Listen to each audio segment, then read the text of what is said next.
Bonjour à tous, bonne fête de Tabaski, merci de votre fidélité à l'ERTM. La fête de l'Aïd el-Kébir, c'était hier dimanche. Les musulmans palestiniens ont célébré dans la ferveur à Ramallah, au siège de la présidence. Mahmoud Abbas et son équipe ont prié pour célébrer l'année prochaine dans un État indépendant. Ils ont également rendu hommage à Yasser Arafat. Soumis à de fortes pressions israéliennes, partagé entre Cisjordanie et bande de Gaza et divisé entre Hamas et Fatah, les musulmans palestiniens ont eux aussi célébré ce dimanche de l'Adha dans la ferveur. Ils étaient des milliers ce matin à effectuer la prière sur l'esplanade des mosquées à Jérusalem avant de se recueillir sur les tombes de leurs morts comme le veut la tradition. Non loin de là, à Ramallah, au siège de la présidence palestinienne, Mahmoud Abbas et son équipe ont effectué leurs devoirs religieux avec l'espoir de prier l'année prochaine dans un État indépendant. Après une cérémonie à la mémoire du chef historique Yasser Arafat, il a fait un constat amer de la situation. Les Israéliens n'arrêtent jamais l'escalade. Depuis longtemps, ils pratiquent toutes sortes d'escalades. Récemment, la colonisation a été renforcée, en particulier à Jérusalem. Il faut ajouter à cela ce qu'ils appellent des sanctions contre le peuple palestinien, à savoir la rétention de fonds financiers qui nous reviennent. Dans la bande de Gaza, toujours soumise au blocus et aux opérations de représailles israéliennes, la prière est également au rendez-vous. Dans son prêche, Ismail Haniyeh a glorifié l'esprit de résistance, du martyre et du sacrifice. La route vers Jérusalem, la route vers Al-Aqsa, la route vers la liberté et la dignité ne peut s'accomplir qu'avec la goutte de sang. Un discours motivé par un nouveau raid de l'armée israélienne samedi soir, à quelques heures de la fête contre Khan Younes. Un militant du djihad islamique a été tué et 3 autres Palestiniens ont été blessés.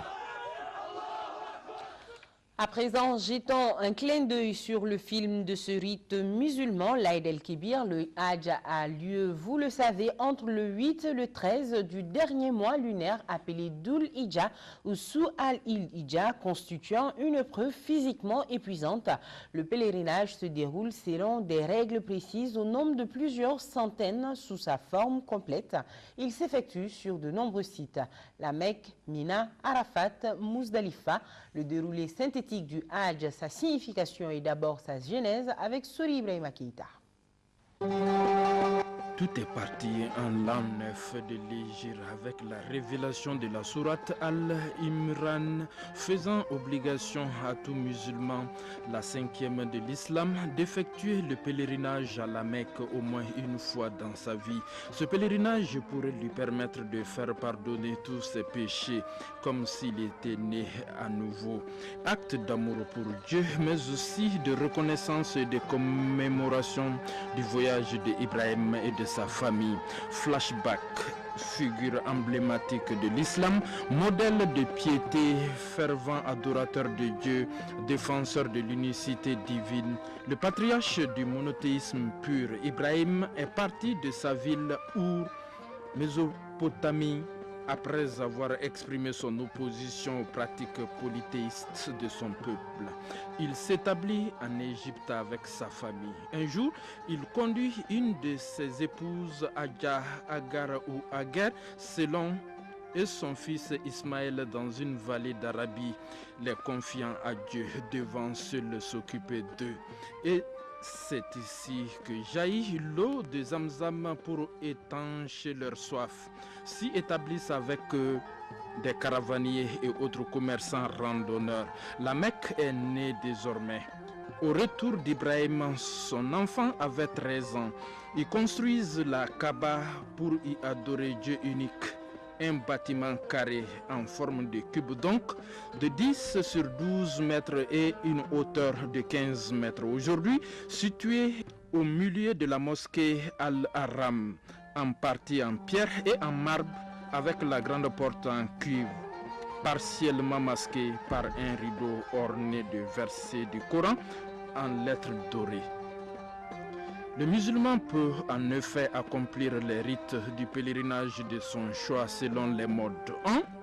Tamatou, Umrah ou petit pèlerinage. 2. Ifrad ou grand pèlerinage sans Umrah. 3 Kiran cumul du Hajj et de la Umrah. Parmi les étapes essentielles du pèlerinage, donc les 7 tours de la Kaaba, le Tawaf. C'est ici que les pèlerins cherchent à toucher ou embrasser la pierre noire. Et voilà à côté le puits sacré Zamzam. Viennent ensuite les étapes de la prière à la station d'Ibrahim. Les 7 tours entre les collines, Safa et Marwa. Chemin d'Agar, épouse d'Ibrahim et mère d'Ismaël. Telles étaient les activités du 8e jour du mois. Au 9e, direction Arafat avec escale à Mina avant l'étape du mont Arahma pour prier. Et les voilà à Muzdalifa pour prier et ramasser de petits cailloux pour la lapidation à Mina le lendemain. Le 10 du mois, chaque pèlerin arrive à Mina et lapide la grande stèle à l'aide de 7 cailloux. C'est aussi le jour du sacrifice en souvenir du sacrifice de l'agneau qu'Ibrahim a immolé à la place de son fils. Les 11, 12 et 13 séjours à Mina pour lapidation chaque après-midi de 3 stèles représentant Satan. De Mina, on se rend à le dernier Tawaf.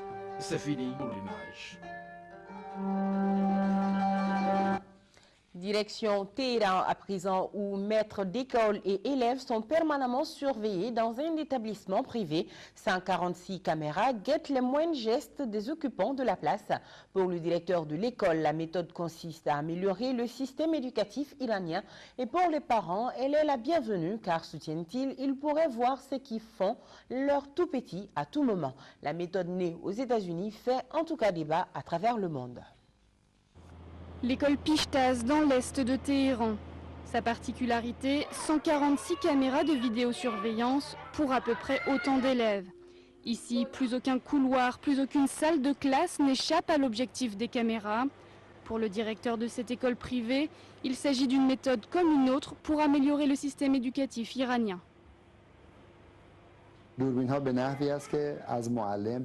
Ces caméras ont été installées de telle façon qu'elles filment les professeurs devant le tableau. Plus tard, ces professeurs peuvent corriger leurs erreurs en regardant les vidéos. Des vidéos disponibles en direct sur Internet, un luxe que seuls les parents les plus aisés peuvent s'offrir. C'est apparemment le prix à payer pour se sentir rassuré. C'est bon de se sentir proche de ses enfants, alors que je suis séparée de 3 d'entre eux quand ils sont à l'école jusqu'à 3 heures de l'après-midi. Je peux même surveiller à quelle allure va la leçon. Mes parents, ça les rassure parce qu'ils peuvent voir si un autre enfant me harcèle, par exemple. Ils peuvent le voir sur Internet et prévenir l'école. Des enfants pas franchement perturbés par la présence des caméras, à moins qu'il ne s'agisse d'une leçon apprise par cœur. En tout cas pour les psychologues, cette surveillance en continu pourrait avoir un impact à long terme et entraîner des troubles paranoïaques. Ils sont à un âge où ils cherchent leur personnalité. La manière dont la société, les adultes et leurs proches les traitent est très importante. La vidéosurveillance à l'école, une méthode qui fait débat dans plusieurs pays. Qui aurait cru que ce phénomène né aux États-Unis ferait des émules jusqu'en Iran? Le directeur de l'école Pishtaz, lui, y croit. En 4 ans, il a ouvert une dizaine d'écoles sous surveillance en République islamique. Et restons avec les enfants pour aller à la rencontre d'une association marocaine qui se bat contre leur exploitation. Au pays du roi Mohamed V, on enregistre 60 000 petites bonnes. Le gouvernement vient de voter un texte qui interdit le travail des enfants après le scandale causé par la mort d'un enfant décédé à la tâche. Au cœur du Maroc, Sidi El Mokhtar est un gros bourg sans âme. C'est ici que vit Ouria avec ses parents et ses 4 frères et sœurs. Une seule pièce, aucun confort. C'est ce dénuement qui a poussé son père à accepter lorsqu'un ami a proposé de placer Ouria comme domestique dans une famille aisée. La fillette avait alors à peine 9 ans. Le monsieur est venu, il a vu qu'on n'avait rien. Il a dit « Donne-moi ta fille ». Il a payé 2 mois de loyer pour nous et puis il est parti avec ma fille. Dans la famille, je faisais les courses, je lavais la vaisselle, les vêtements. Je me levais tôt, la première. Et j'étais aussi la dernière à aller me coucher, tous les jours de la semaine. Devant notre caméra, son père lui demande de sortir ses cahiers et ses livres, fier de montrer qu'elle va à l'école. C'est l'association INSAF qui se bat contre le travail des enfants, qui a proposé de lui verser une bourse à condition qu'elle arrête de travailler. On a fait revenir la petite et on l'a inscrite à l'école. Aujourd'hui, tout se passe bien. Et Ouria a envie de continuer ses études. Le cas d'Ouria est loin d'être isolé. Au Maroc, il y aurait 60 000 petites bonnes, comme on les appelle. En juillet dernier, l'une d'entre elles est morte sous les coups de ses employeurs. Un drame qui a bouleversé le pays et qui a poussé le gouvernement à voter un texte qui interdit le travail des enfants, texte qui doit encore être soumis au Parlement. Retour au Mali avec la réinsertion socio-économique des Maliens venant de Libye. Une solidarité régionale commence à prendre corps. L'État vient d'apporter 25 millions de nos francs. La coopération suisse, 26 millions. L'Office pour la mise en valeur du système Fagibine a mis à la disposition de la région des semences de pommes de terre destinées aux revenants. Pour la gestion efficiente de toutes ces actions, une commission régionale a été constituée. Alama Djimde nous en parle.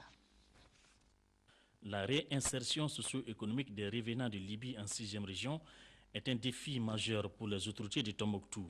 Toutes les initiatives, privées comme publiques, sont mises à profit pour réussir ce pari. Pour ce faire, l'Office pour la mise en valeur du système Fagibine, OMVF, a mis à la disposition de la région 110 caisses de semences de pommes de terre pour près de 5 millions de francs CFA.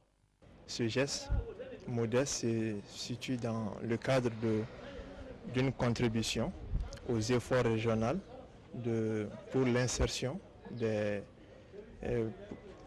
Maliens qui sont revenus de la Libye.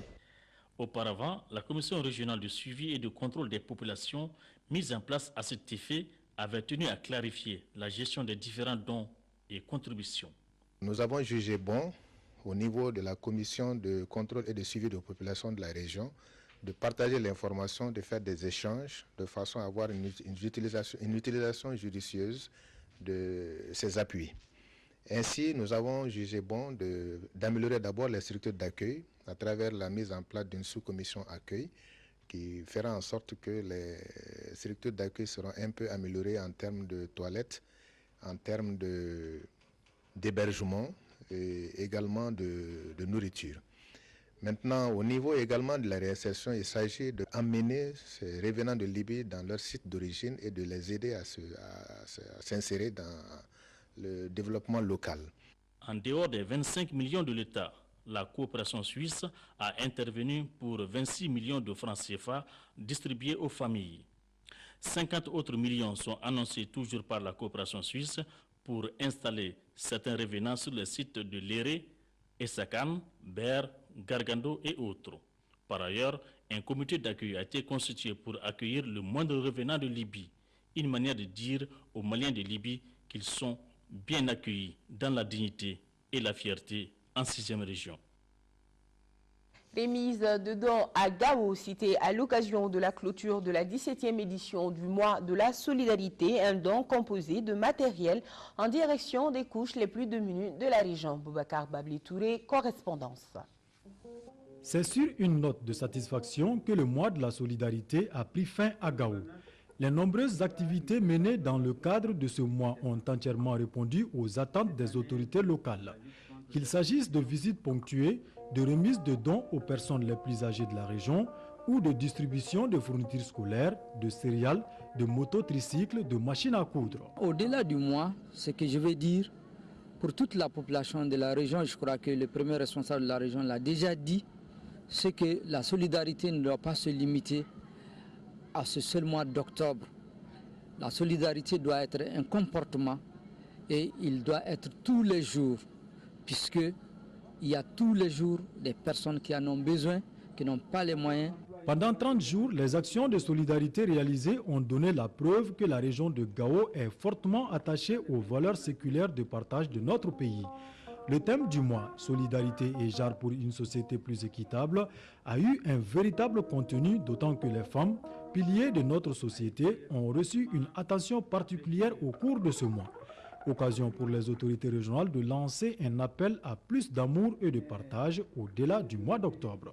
Au cours de ce mois écoulé, vous avez réussi à conférer à cette période spécifique tout l'intérêt souhaité au niveau de la région, comme en témoigne ce tableau riche en activités qui ont concerné les domaines aussi variés.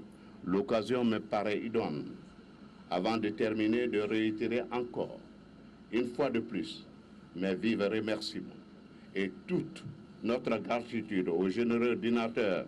Les activités du mois de la solidarité se sont achevées à Gao avec l'organisation d'une animation culturelle très colorée. 600 bœufs, c'est le don de l'ONG Hassen en faveur des couches vulnérables du Mali. Les détails, c'est avec Mamourou Sidibé. Les 600 bœufs offerts par l'ONG Hassen en partenariat avec la Ligue des prédicateurs du Mali viennent soutenir les nécessités en cette fête des Tabaski. Dans le Coran, il y a une sourate qui s'appelle la sourate Al-Kawthar, qui dit dans un des versets « Prie pour ton Dieu et sacrifie ». Et l'association Hassana, qui est située en Europe, en Allemagne, part dans ce but-là, dans cet objectif-là. Le but, c'est de s'entraider, comme le dit Allah dans la religion de l'islam, d'aider les gens, quelle que soit leur nationalité, quelle que soit leur couleur et quel que soit leur pays d'origine. Peu importe, notre but, c'est d'apporter notre aide humanitaire. Actuellement, dans le cadre de la campagne du sacrifice rituel, pour sacrifier des animaux à Allah et partager leur viande avec les frères aujourd'hui au Mali, mais aussi au Cameroun et dans d'autres pays du continent africain, asiatique et là où il y a des frères musulmans. À travers tout le pays, ce sont les associations islamiques, les mosquées, les hôpitaux, les maisons d'arrêt qui bénéficient de ces dons. Ce geste de bienfaisance a coûté à l'ONG Hassen 99 millions de francs CFA. Depuis 8 ans, cette ONG intervient au Mali dans le cadre de la charité aux fidèles musulmans et même les non-musulmans. Très prochainement, elle envisage une action cette fois en faveur des malades de la cataracte. Ce journal est terminé. Merci de votre aimable attention. Ce soir, 20 h, vous serez avec Deïssi Soko. Merci et à demain.